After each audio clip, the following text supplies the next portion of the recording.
Questions? Sure.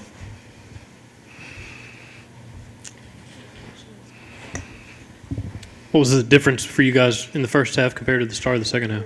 Well, it goes back to consistency, knowing what we're going to get night in and night out. Certainly Zakai, didn't have a terrific game, and he means a lot to our team. Everybody knows that, and his fouls hurt us. But I thought early in the game the shot selection wasn't very good, and I thought our guys allowed that to seep into the defensive side of the court where we weren't as and again, not everyone, just not locked in the way we need to be.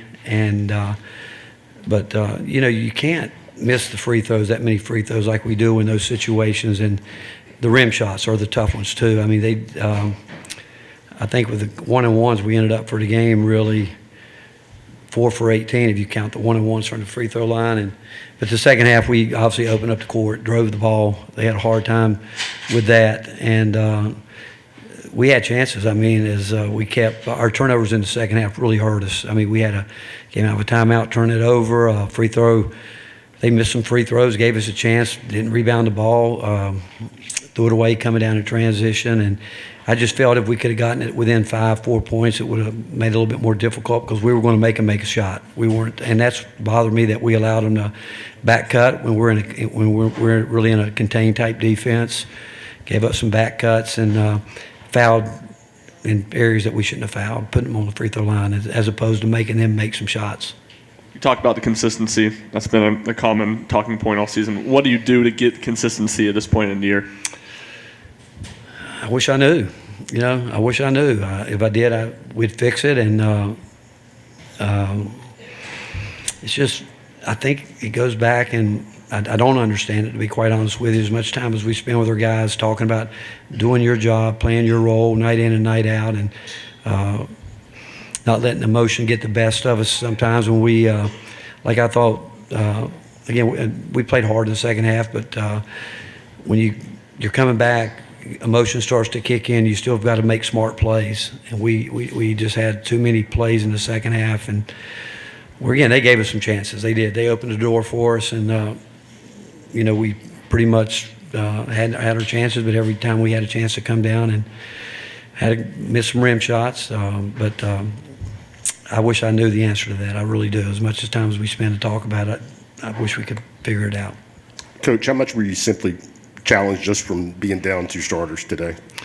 I told the guys in the room, we'll get everybody back, but we had enough. We brought enough guys here to win this game. I believe that with our team, our players, but that's with everybody doing their job. And we got a group of guys that they work hard, they do it, but it goes back to consistency. And we need we know how people are going to play us. They didn't show us anything. They didn't do one thing that we were caught off guard by. We didn't. But at some point in time, I mean, you go back, second half was more like our defense, 27 points. I mean, we gave up 39 points in the first half, and we weren't very good. I mean, we weren't. And it was a lot of that stemmed from our offense, allowing them to get out a couple times, make some shots. But they only shot, 8 threes, and we knew what we had to do, and we just didn't do it in the first half. Second half, again, we came back, and we scored 35. We should have scored 45, and we didn't. Rick, what are the challenges coaching a team when you don't know exactly what you're going to get night in and night out? I guess specifically looking at the way your guys played Wednesday and then the way they played today. When you go into games, I think all coaches, and I've said it to you guys before, that if you really get down to the bottom of it, you ask the coach before a game what he's concerned about, he would probably say making shots. But that's also we know that we can win without making shots. But what we did in the first half, we couldn't. I mean, our mindset should be if we're not shooting well, they're not going to shoot well. But I thought tonight we allowed, in the first half, the offensive mind, we were missing shots. And you could see it. I mean, we're around our guys enough. We know their body language, and they allowed what was happening on the offensive end to filter over into the defensive side. And that's not who we normally are, but it goes back to, we talk about if guys would just take the shots we work on with, and we don't expect them to make them all. We don't, but we do. I mean, there at the end of the game, it looked like we were playing volleyball back and forth across the rim. Those plays you got to finish it. But it's again, we got a good basketball team, and we're going to. Again, I've seen a lot of teams up and down with it. As long as we'll get consistent with our effort. I mean, you saw defensively what we did, and we've done it pretty much all year. Everybody knows we do that, but the first half of the night we didn't, and we allowed them to get out there, and we fought back quick, but we shouldn't have spotted them 20 points like we did. Rick, when you miss free throws at that clip, is that mental, or can you explain missing that many in a game? I can't. It's funny, during the game, I turned around and saw Kyle Macy there. I said, "You want to go shoot these?" Because he made a bunch of them. But they missed some too. Some key guys, right? Didn't have a couple shooters but I think it goes back. I think free throw shooting can be a lot like putting in golf. I think you've got to have your routine. I think you got to go up there confident and know that if you put your stroke on, it's going to go in, and I think that's the key to it. And not guys can get it in their head, and it can be torture for them mentally. But it goes back to mental toughness again, knowing that all you can do is rely on your practice habits and trust your routine and truly believe if you go through it, you're going to make the majority of them.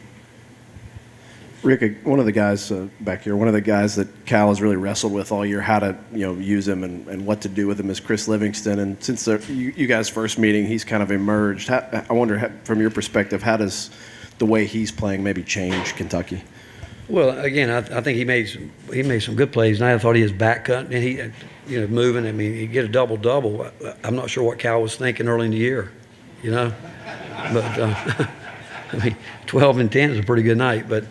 It goes back to, you could say the same thing with me about Jamai Mashack. You guys get out there, whether for whatever reason, they get settled in, they find a role, they find their niche, and so you see guys continue to grow with it. And the season's a long year, and you go back to where we started.